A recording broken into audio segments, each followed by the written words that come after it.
성경 397쪽에 있습니다. 저와 같이 말씀이 좀 긴데 같이 한 목소리로 같이 봉독하겠습니다. 시작. 베냐민 자손 외에 이스라엘 사람으로서 칼을 빼는 자의 수는 40만 명이니 다 전사라. 이스라엘 자손이 일어나 베델에 올라가서 하나님께 여쭈어 이르되 우리 중에 누가 먼저 올라가서 베냐민 자손과 싸우리이까 하니 여호와께서 말씀하시되 유다가 먼저 갈지니라 하시니라. 이스라엘 자손이 아침에 일어나 기브아를 대하여 지인을 치니라. 이스라엘 사람이 나가 베냐민과 싸우려고 전열을 갖추고 기브아에서 그들과 싸우고자 하매 베냐민 자손이 기브아에서 나와서 당일에 이스라엘 사람 2만 2천 명을 땅에 엎드렸으나 이스라엘 사람들이 스스로 용기를 내어 첫날 전열을 갖추었던 곳에서 다시 전열을 갖추니라. 이스라엘 자손이 올라가 여호와 앞에서 저물도록 울며 여호와께 여쭈어 이르되 내가 다시 나아가서 내 형제 베냐민 자손과 싸우리이까 하니 여호와께서 말씀하시되 올라가서 치라 하시니라.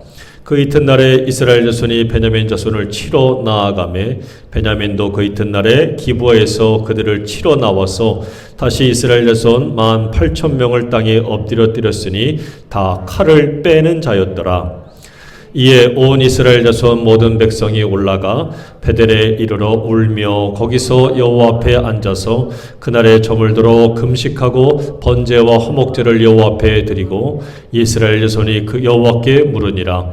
그때는 하나님의 언약궤가 거기 있고 아론의 손자인 엘르아살의 아들 비느하스가 그 앞에 모시고 섰더라. 이스라엘 자손들이 여쭈기를 우리가 다시 나아가 내 형제 베냐민 자손과 싸우리이까 말리이까 하니 여호와께서 이르시되 올라가라. 내일은 내가 그를 내 손에 넘겨주리라 하시는지라. 이스라엘이 기브아 주위의 군사를 매복하니라.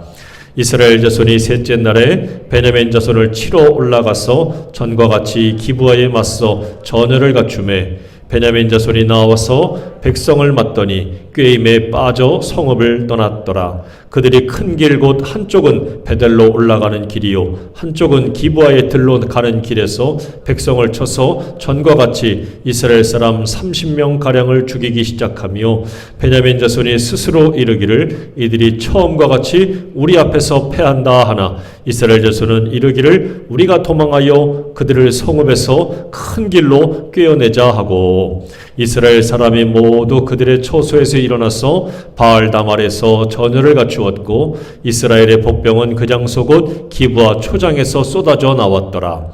온 이스라엘 사람 중에서 택한 사람 10,000명이 기브아에 이르러 치매 싸움이 치열하나 베냐민 사람은 화가 자기에게 미친 줄을 알지 못하였더라. 여호와께서 이스라엘 앞에서 베냐민을 치심에 당일에 이스라엘 자손이 베냐민 사람 25,100명을 죽였으니 다 칼을 빼는 자였더라.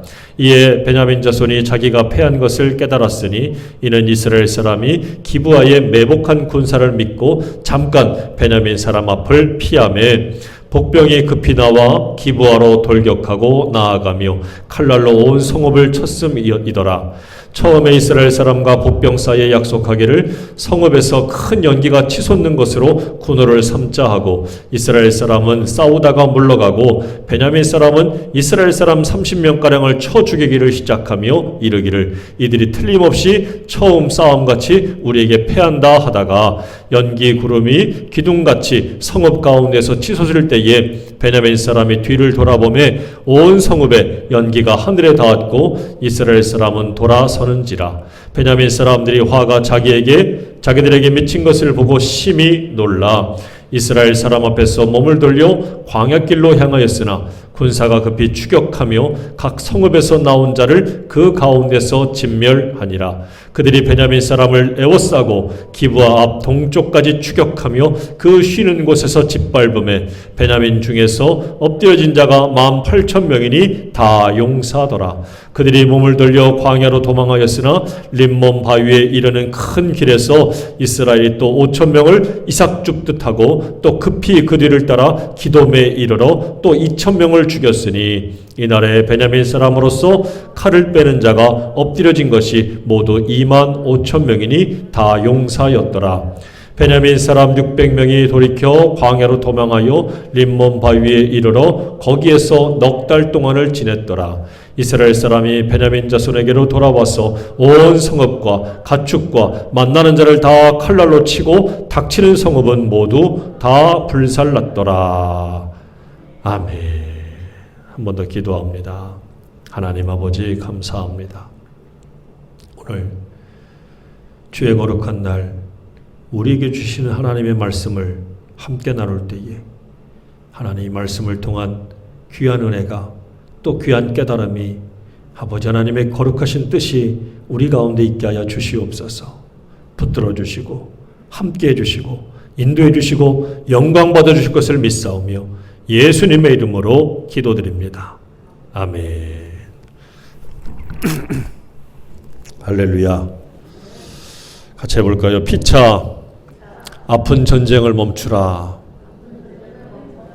주보에는 승자 없는 전쟁을 전쟁이라고 썼는데 제목을 이렇게 또 바꿨어요. 피차 아픈 전쟁을 멈춰라. 지금 러시아가 우크라이나를 침공했지요. 지난 2월 24일 날 침공을 했어요. 미사일과 포를 쏘고 온갖 전차들과 군사들이 막 몰려 들어가서 사방으로 에워싸고 막 공격을 하면서 사실 러시아가 세계 제2위의 강대국인데 군사대국인데 한 4일 5일이면 끝날 줄 알았습니다. 근데 막상 뚜껑을 열어서 전쟁을 딱 해보니까 지금까지도 하고 있어요. 심지어는 러시아군이 당황을 한다, 밀린다는 얘기도 가끔 들리기도 하고 그래요. 그래서 언제까지 갈지 몰라서 참 다들 이 귀를 기울이고 촉각을 곤두세우면서 이 전쟁이 더 퍼지지 않기를, 3차 세계대전으로 퍼지지 않기를 그렇게 주변에서는 바라보고 있는 것 같아요. 그래서 어느 쪽이 승리할 거냐, 여기에 굉장히 관심과 촉각이 세워져 있었지요. 근데 이 전쟁이라고 하는 게 아까도 이야기했지만 러시아의 군사력과 경제력이 우크라이나에 비하면 훨씬 더 월등합니다. 월등해요. 군인들의 숫자만 봐도 우크라이나는 20만 명이고 러시아는 90만 명이라고 나와 있어요. 90만 명. 뭐 무기 경제력은 말할 것도 없고. 그런데 막상 전쟁을 시작하고 나니까 이 싸움이 계속되고 있는 거예요. 쉽게 항복하고 끝날 줄 알았는데 의외로 우크라이나에서 저렇게 젊은 남녀인데 전쟁하기 바로 직전에 자기들끼리 결혼하고 신혼여행을 포기하고 다음날 서로 이 신혼부부가 총을 잡고 있어요. 마지막 죽기까지 싸우겠다. 이런 사람들이 계속 일어나고 있고 의외로 또 세계의 많은 나라들이 지금 우크라이나를 지지하면서 러시아를 비난하고 있어요. 자, 그래서 이 전쟁이 과연 어떻게 흘러갈지, 어디로 갈지, 마치 지금 전쟁을 러시아, 중국과 그 외의 모든 나라들이 지금 같이 맞서서 싸우는 것처럼 그렇게 비춰주고 있습니다. 전쟁의 승자는 과연 누굴까? 전쟁의 과연 승자는 누굴까? 근데 저는 이 전쟁을 보면서 그래요. 지금 우크라이나 땅에서 전쟁이 벌어지니까 우크라이나만 피해를 입는 것 같은데 막상 전쟁이 벌어지니까 러시아도 많은 타격을 입고 있더라. 많은 젊은이들이 영문도 모른 채 전쟁터로 끌려가게 되었고 심지어 어떤 젊은이는 우크라이나에 가서 보니까 자기 부모님이 거기 있어요. 자기 부모님이 거기 있어요. 훈련이라고 그렇게 끌려갔는데 알고 보니까 전쟁터였고 너무 두려운 청년은 20살 청년은 엉엉 울어요. 자기는 이 전쟁 왜 하는지 모르겠다고. 영문도 모른 채 지금 이 전쟁이 벌어지고 있어요. 온 세계는 지금 이 전쟁이 끝나기를 기도하고 있지요. 여러분 우리도 같이 기도할 수 있기를 간절히 바랍니다. 전쟁을 통해서 우크라이나는 파괴되고 무너지는 것은 말할 것도 없겠지만 러시아도 돌이킬 수 없는 상처와 아픔, 많은 피해를 입을 거예요. 그러니까 제가 지금 말하는 것은 양쪽 다 아픈 전쟁이라는 거지요. 과연 누구를 위해서, 무엇을 위해서 하는 전쟁일까? 물론 얻는 이득도 있겠지만 그러나 그 피해, 그 아픔, 그 슬픔은 돌이키기 힘들 거다라는 거죠. 부디 여러분들 많이 기도하시고 함께 이 문제가 끝나기를, 우리 하나님이 개입하시기를 여러분 기도하시기를 부탁합니다. 나가서 지금 또 우리 권사님도 기도했던 것처럼 총성 없는 전쟁이죠. 여기는 우리나라는 지금 대통령 선거를 앞두고 총만 안 들고 있지, 아마 선거에 총 들고 있었으면 큰일 날 뻔했어요. 큰일 났을 거예요 아마. 총을 안 든 이 무지막지한 이 대통령 선거 전쟁이에요. 전쟁. 이게 지금 벌어지고 있고, 지난 금토해서 사전선거, 오늘 또 지나서 이제 수요일 날 본선거가 있는데 벌써 뭐 그냥 잡음들이 막 들리고 있어요. 잡음들이. 올해는 또 유례없는 이 코로나 확진자들까지도 투표예요 막 하면서 이 뭐 혼선이 막 벌어지고 있거든요. 저는 정말 우리 권사님 기도한 것처럼 합당한 자, 하나님이 택한 자, 그가 바르게 지도할 수 있고 바르게 정치할 수 있고 이 나라를 이 혼란 속에서도 바르게 끌고 갈 수 있는 지도자가 선출되기만을 기도할 뿐입니다. 여러분, 우리가 같은 사람이라는 거, 같은 동족이라는 거, 우리 지도자를 뽑는 거예요. 우리는 서로 적이 되면 안 돼요. 입장이 다르다고 해서 적은 아니잖아요.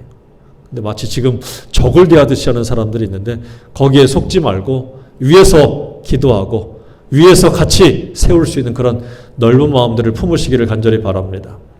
오늘 전쟁에 대한 이야기를 했는데 이렇게 총성 없는 전쟁도 있고 진짜 총칼을 든 전쟁도 있고, 그런데 오늘 저와 여러분이 읽은 본문에도 보면 이런 전쟁의 이야기가 나와요. 이 배경은 사사시대고요. 이 사사시대에 베냐민 지파와 나머지 11개의 지파가 전쟁을 벌인 이야기입니다. 근데 베냐민 지파는 막내 지파예요.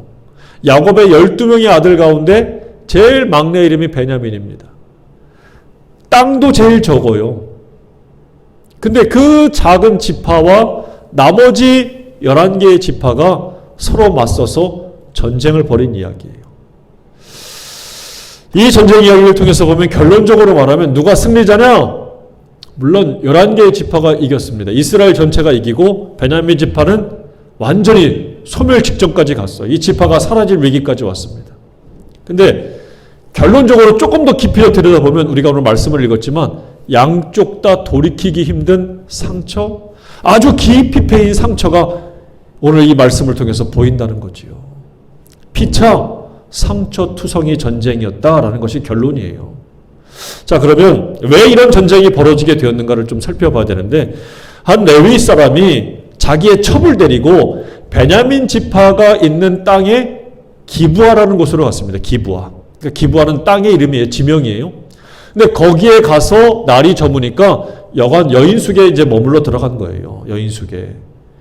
자, 그런데 이 레위 사람과 그의 첩이 여인숙에 들어간 걸 보고 동네에 있는 비류, 이런 표현 안 쓰죠. 불량배들이에요. 깡패들이 와가지고 상관하겠다는 거예요.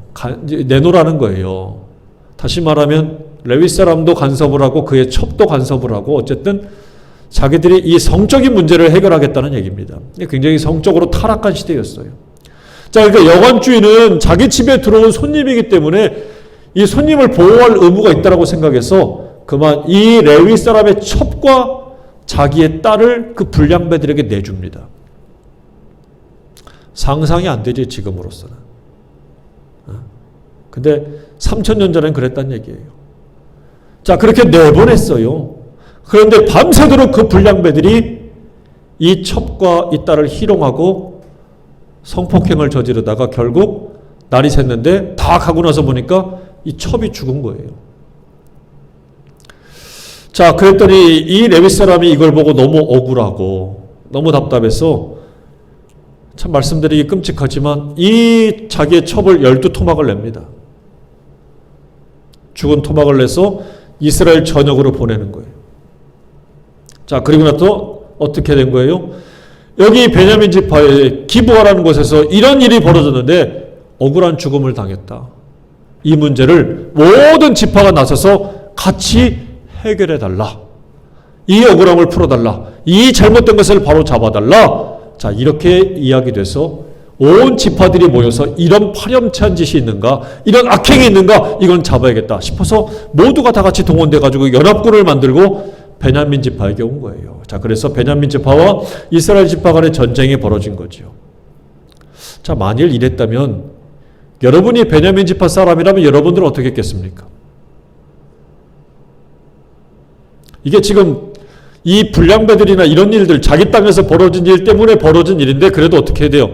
잘못된 것이 있다면 잡아야지, 사과를 하든지, 이런 나쁜 놈들을 우리가 처벌할게요 하든지 그래야 되는 거 아니겠어요? 그런데 베냐민 지파 그거 안 했어요. 11개 지파가 몰려와서 이 잘못된 일을 바로잡으려고 할 때에 나서서 이 잘못됐다라고 하는 것을 시인하지도 않고 인정하지도 않고 해결하려고도 안 했어요. 결국 베냐민 지파가 당시에 26,700명이 있었고 연합군은 전사들을 다 불러 모았는데 숫자가 40만 명이었답니다. 상대가 됩니까? 안 돼요. 그런데 급기야 어떻게 됐어요? 전쟁이 벌어졌습니다. 전쟁이. 이 얘기는 뭐예요? 나머지 11개 지파도 와가지고 타협할 생각 않고 이 베냐민 지파도 와가지고 수그리고 인정할 생각을 안 하고 서로 자존심만 내세우다가 부딪혔다는 얘기예요. 자, 결국은 부딪혔는데 뚜껑을 딱 열어보니까 이스라엘의 연합군들이 일방적인 우세를 가지고 이 전쟁을 금방 끝낼 줄 알았어요. 그런데 웬일입니까? 처음 딱 붙었는데 베냐민 지파가 이긴 거예요. 베냐민 지파가 이겼어요. 야, 이게 왜 쩐 일이지? 두 번 다 붙었습니다. 첫 번째 붙었을 때는 연합군이 22,000명이 전사했어요. 거의 베냐민 지파와 맞먹는 숫자가 죽은 거예요. 그러니까 이 베냐민 지파가 굉장히 호전적인 지파예요. 굉장히 싸움을 잘하는 사람들인 거예요. 근데 2차 전쟁이 붙었는데 18,000명이 죽었습니다. 도합 몇 명이에요? 4만 명이 죽은 거예요. 4만 명. 40만 명 중에서 4만 명이면 10분의 1이에요. 10분의 1이 22,000명에게 죽임을 당한 거예요. 여러분께 얼마나 끔찍합니까? 금방 끝나버릴 전쟁인 줄 알았는데 막상 전쟁을 시작하니까 이렇게 되는 거예요. 그러니까 여러분, 숫자가 적다, 힘이 좀 없어 보인다, 작아 보인다, 그런다고 지는 게 아니더라고요. 지는 게 아니에요. 그 싸움도 해봐야 되는 건가 봐요. 모르는 거예요, 이게 지금. 근데 여기서 참 안타까운 그거예요. 모든 걸 전쟁이 벌어지고 몇 명이 죽었다 몇 명이 죽었다라고 하지만 우리가 잊지 말아야 될 것은 바로 뭐냐면 그 죽은 4만 명은 누굽니까? 같은 동족이요. 같은 형제고 누군가의 자녀고 누군가의 친구예요. 근데 전쟁이 벌어지면 이런 것들 없어. 귀중한 생명 이런 거 아니야. 그냥 몇 명 중에 몇 명이에요.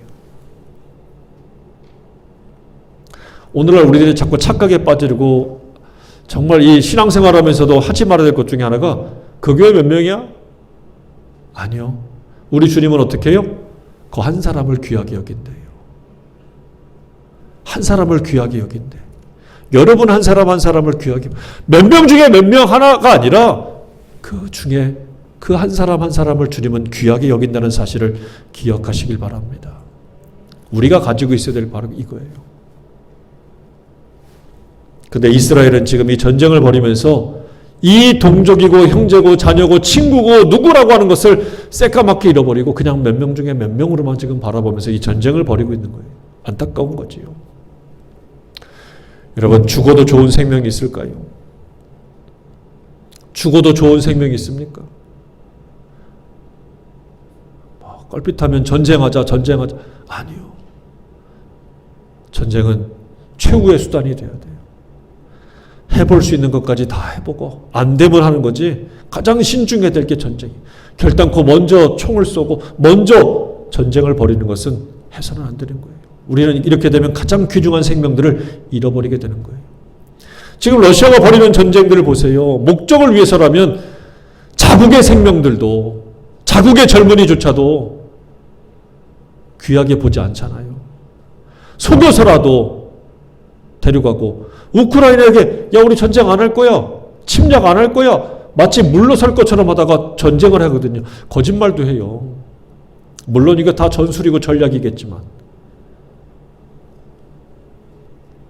목적을 위해서라면 한 생명쯤, 여러 생명쯤, 만 명의 생명, 그 이상의 생명도 하찮게 여기는 것, 정말 하나님이 기뻐하지 않는 거예요.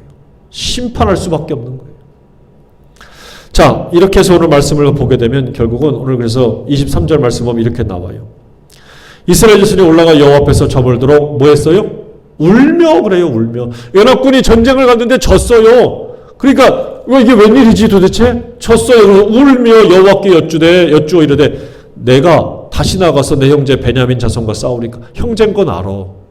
근데 싸우고 있잖아. 형제인 걸 아는데 왜 싸워? 근데 싸우고 있어요. 그러니까 여호와께서 뭐라고 그래요? 올라가서 치라 하시니 그 이튿날에 또 나갔어. 근데 어떻게 된 겁니까? 25절에 보니까 18,000명이 또 죽었어요. 자, 아까 1차에서 죽고 2차에서 또 죽은 거예요? 하나님이 거짓말 하신 거예요? 하나님이 올라가라고 그랬지요. 올라가라고 그랬어요. 올라갔어요. 근데 또 졌어요. 1차, 2차 합쳐서 4만 명이 죽었습니다. 하나님이 거짓말 하시나? 우리는 믿고 갔는데 왜 이렇지? 자, 보세요. 분명히 그냥 올라가라고만 했지 그 이상의 말씀이 없어요. 우리가 신앙생활을 하고 믿음 생활을 하고 어떤 영적인 활동을 할 때 중요하게 생각해야 되는 것들이 바로 뭐냐면 될 것 같은데 안 돼. 다 된 것 같은데 왜 자꾸 안 되지? 90% 됐는데 왜 10%가 안 되지? 일이 꼬이는 거예요. 더 안 되는 거예요. 도대체 뭐지? 왜 안 되지? 여러분 지금 이스라엘 연합군의 가장 큰 문제가 뭘까요? 이 전쟁이 벌어지고 나서 아무도 하나님 앞에 제대로 여쭌 사람이 제대로 물어보고 시작한 사람이 아무도 없다는 거예요.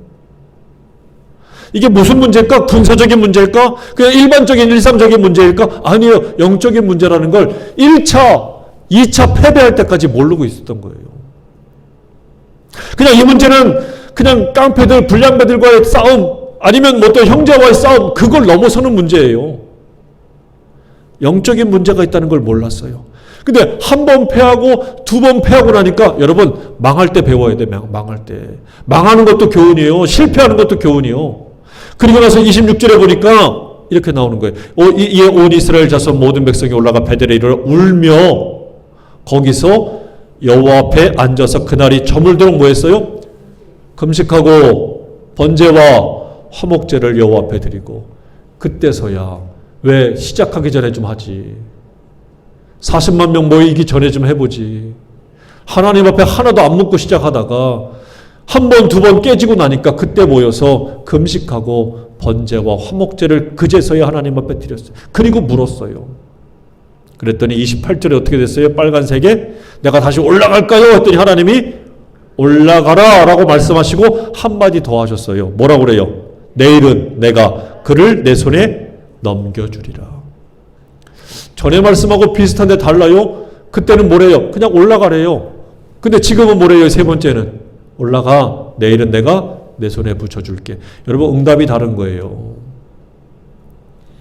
일이 꼬이고 힘들고 어려울 때 오늘 이스라엘이 뭐합니까? 금식하고 번제하고 화목제를 드렸어요. 다시 말하면 집중하는 이 상대가 달라진 거예요. 전에는 계속 뭐만 봐. 저 베냐민 지파 저놈들 그냥 베냐민 지파만 계속 노려보고 저 미운 놈들 그 문제만 바라보고 있었는데 이제는 어떻게 해요? 두 번 실패를 겪고 나니까 하나님께 집중력이 달라졌어요.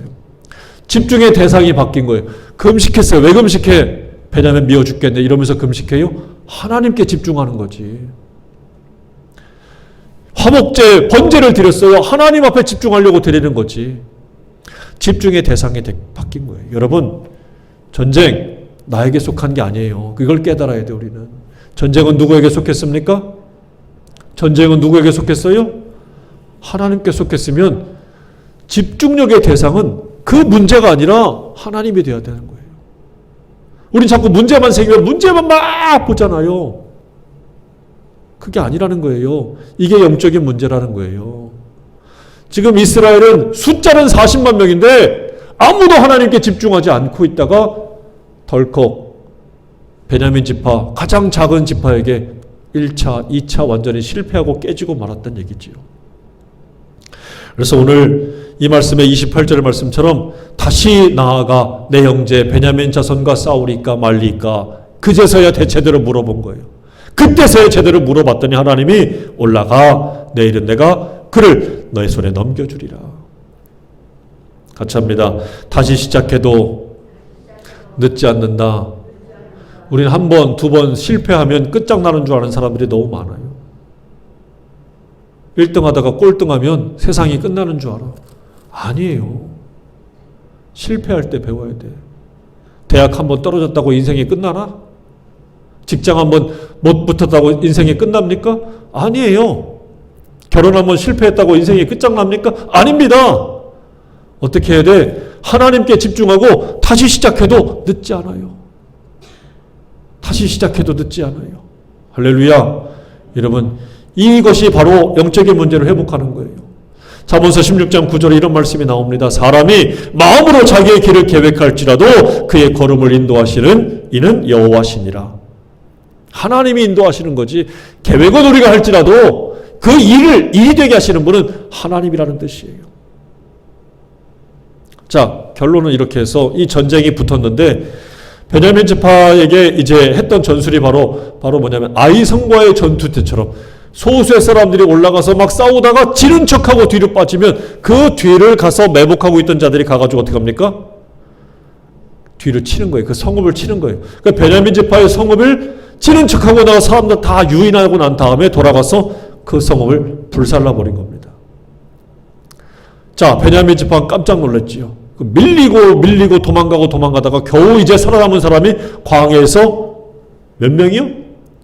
600명 남았어요. 600명. 멸문지화를 당합니다. 끝장난 거예요. 자, 누가 이겼습니까? 이스라엘 연합군 11개의 지파가 이겼지요. 자, 그러나 한번 생각해 봐요. 이스라엘의 승리? 그러나 진짜 진정한 승리일까요, 이게? 아니에요. 오히려 연합군 측의 11개의 지파도 상처가 가득한 거고 베냐민 지파도 상처가 가득한 부끄러운 전쟁일 수밖에 없어. 왜? 이 전쟁은 바로 뭐냐? 형제들 간의 싸움이거든요. 동족들 간의 싸움이요. 이 사람들도 우리도 그러잖아요. 저 사람 알아? 잘 모르겠는데 누구래? 그러면 다 알잖아요. 한 사람 두 사람만 건너뛰면 우리나라 사람들은 모르는 사람이 없어요. 하물며 친해지려면 어떻게 해야 돼요? 고향이 어디래? 어디 학교 나왔대? 그러면 또 알아요. 사돈의 팔촌의 누구래? 이면 또 다 알더라고요. 베냐민 지파를 보면 이렇게 돼 있어요. 저 지금 동그라미 친 게 베냐민 지파인데 제일 작지만 이 사람들도요 다 서로 연결이 돼 있어요. 시집가고 장가가고 누가 다 형제 국가고 한 동족이에요. 그런데 이 전쟁을 통해서 지금 뭐가 사라질 판이에요? 베냐민 지파 12개의 완전한 공동체가 붕괴되는 거예요.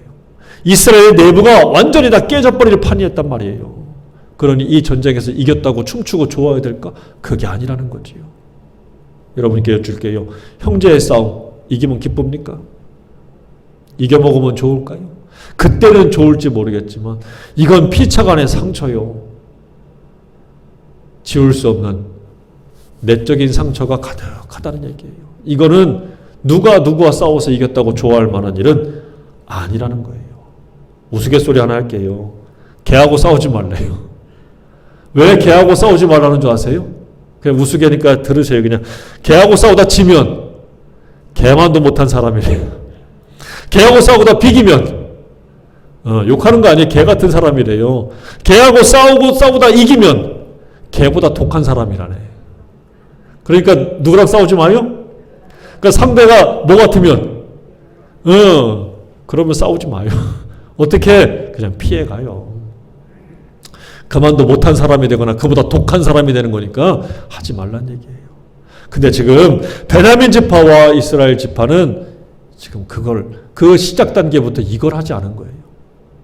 베냐민 지파는 자존심만 내세웠고 어디 감히 우리를 건드려? 나머지 지파는 저것들이 잘못하고도 용서를 빌지 않아? 바로 잡지도 않아? 괘씸한 놈들.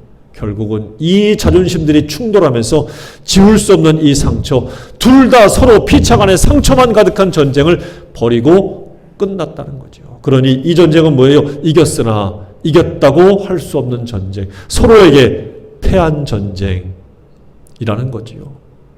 자, 그런데 여기서 질문해보고 싶은 게 뭐예요? 여러분 같으면 여러분의 형제끼리 싸웠는데 이런 아픈 얘기를 어디 가서 하고 싶어요? 나 언니랑 싸워가지고 내가 이겨먹었다? 좋겠다. 어디 가서 그런 얘기를 하냐고, 창피하게. 못할 거예요. 그러면 왜 성경에는 이런 아픈 얘기를 왜 기록을 했냐 이거지. 아, 이게 창피한 얘기잖아요. 뭐 지들 형제끼리, 지들 동족끼리 싸우다가 저렇게 죽었다? 그래서 걔네들이 600명밖에 안 남았고 우리는 이겼다? 이게 뭐 자랑이라고. 하나님의 이스라엘 공동체가 지금 깨질 판이에요. 뭐가 좋다고. 자, 다시 말하면 왜 이런 부끄러운 이야기를 성경에 썼을까요? 이유는 이겁니다.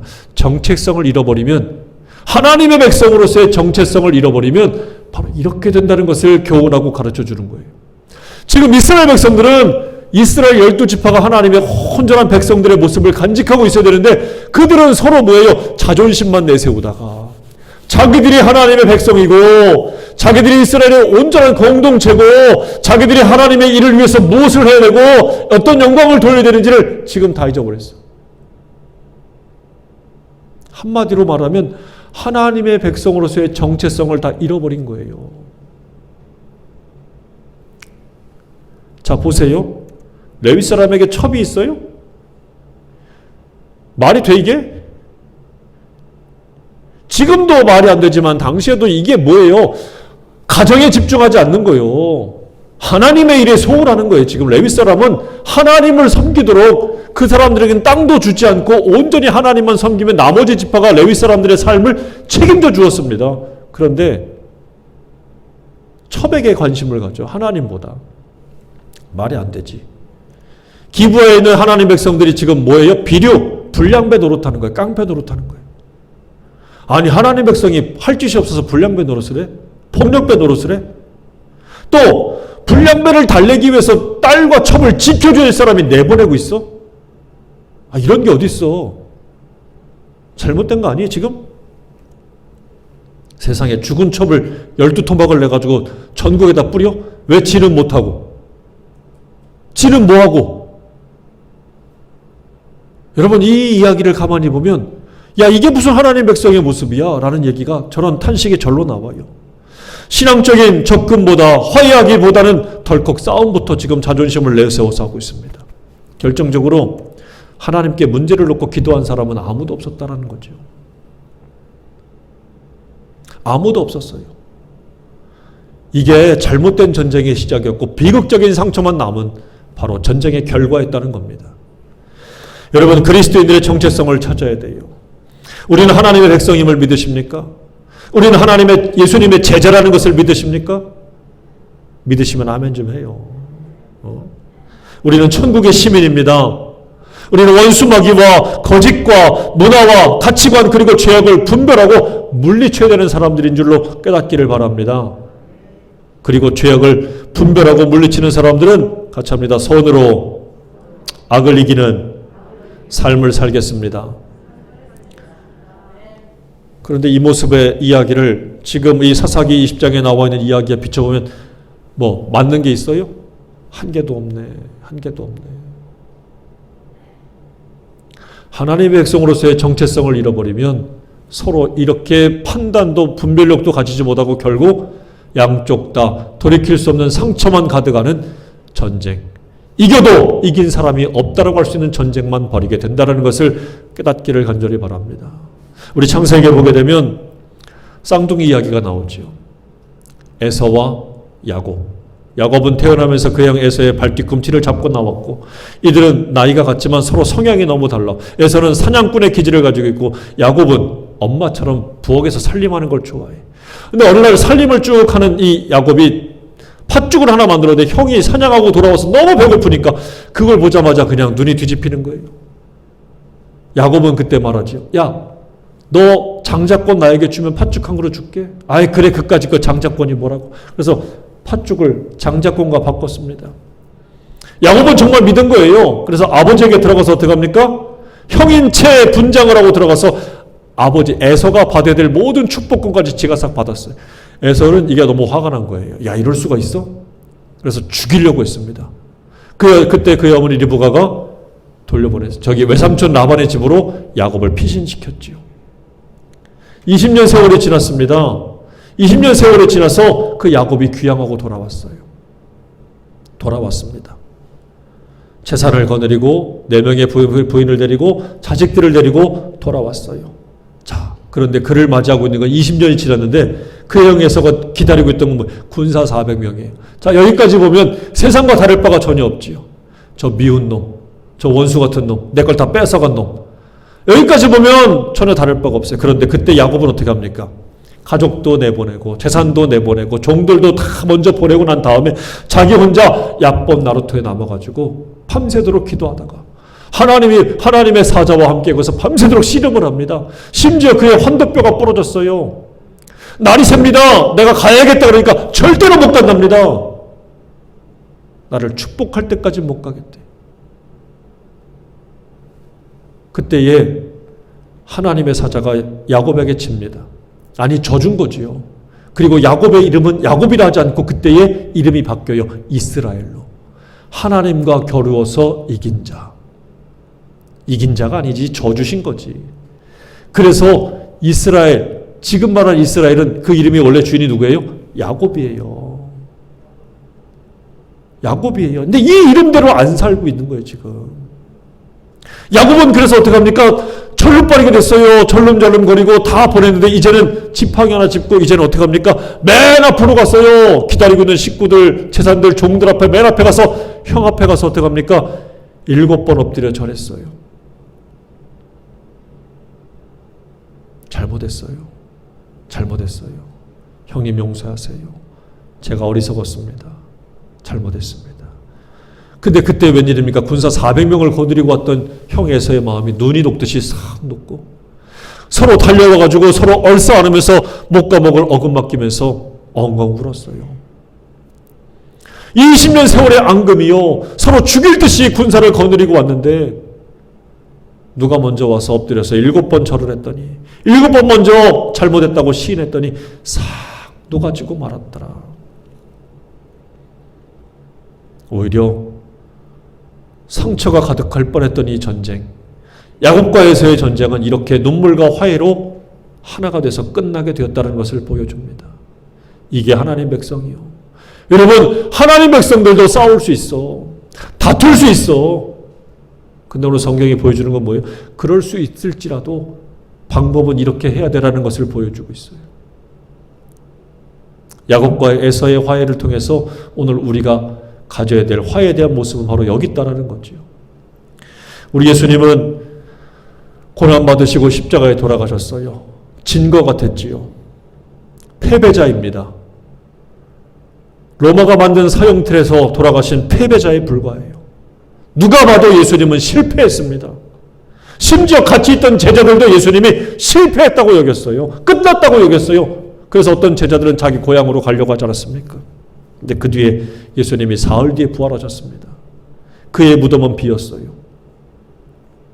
아무도 믿지 않았지만 우리 예수님은 다시 부활하셨고 사람들 사이에 나타나셨고 40일이 지난 다음에 하늘에 승천하셨고 다시 오시겠다고 약속하셨어요.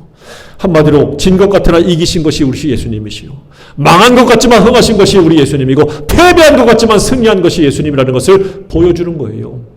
여러분, 하나님 백성의 정체성, 하나님 백성의 싸움은 어떻게 돼야 되느냐? 우리 예수님을 보여주고 있고 우리는 그걸 잘 알고 있어요. 근데 우리는 여전히 싸울 때는 세상의 방식대로 하거든요. 그게 아니라는 것을 말씀해 주고 있습니다. 부디 우리가 예수님을 믿고 따라가는 사람들이라면 예수의 방법으로 싸우시길 바랍니다. 영적인 싸움. 하나님께 집중하고 하나님 앞에 서서 제대로 싸우고 제대로 이겨야 돼요. 피차 아픔만 가득하고 패배로 가득한 싸움은 서로가 서로를 죽이는 겁니다. 어리석은 거예요. 그 싸움을 하지 말고 영적인 싸움 하시기 바랍니다. 우리는 마지막에 승리할 사람들이에요. 여기 적힌 글을 한번 같이 읽어보겠습니다. 시작. 최후 승리를 위해 십자가의 길을 묵묵히 걸어가신 예수님처럼 우리도 이 길을 걸어야 합니다. 이 길만이 진정한 승리자의 길입니다. 할렐루야. 예수님이 가신 그 길, 예수님이 싸우신 그 방법, 우리가 그렇게 해야 된다는 사실을 기억하시고 주먹을 쥐고 있다면 다 내려놓고 혹시 내 마음속에 돌멩이가 있다면 다 내려놓고 오늘 주님께 기도하고 눈물을 흘려 금식하고 그것을 위해서 여러분 하나님 앞에 온전하게 서서 여러분에게 다가오는 모든 문제들을 다 해결받으시기를 주의 이름으로 축원합니다. 기도하겠습니다. 아버지 하나님, 세상은 피차 아픔만 가득하고 패배로 가득하고 눈물로 가득하고 피비린내가 진동하는 이 전쟁만을 진짜 전쟁이라고 합니다. 그런 희생을, 그런 아픔을 겪고서라도 내가 원하는 것을 내 손아귀에 쥐려고 합니다. 주님, 이 어리석은 전쟁은 결국 둘 다 망하게 하고 둘 다 아프게 하는 것이라는 것을 오늘 말씀을 통해서 깨닫게 해주십니다. 오늘 우리의 싸움이 혈과 육의 싸움이 아닌 영의 싸움이라는 것을 깨닫게 하시니 오직 어떤 문제가 있던 문제의 해결자가 되시는 우리 하나님을 향하여 집중하고 바라보고 굳게 서서 내게 다가오는 모든 문제들을 해결받을 수 있는 하나님의 자녀들이 되게 하여 주시옵소서. 원수마귀가 내게 달려들지라도 어떤 일이 있어도 아버지 흔들리지 않게 도와주시고 하나님께 집중하며 나가는 모든 인생들마다 마침내 우리 주님을 통하여 주님이 이기신 것처럼 이기고 또 이길 수 있는 하나님의 거룩한 자녀들, 마지막에 진정 최후의 웃는 자가 될 수 있도록 하나님 도와주시옵소서. 감사하고 예수님의 이름으로 기도드립니다. 아멘.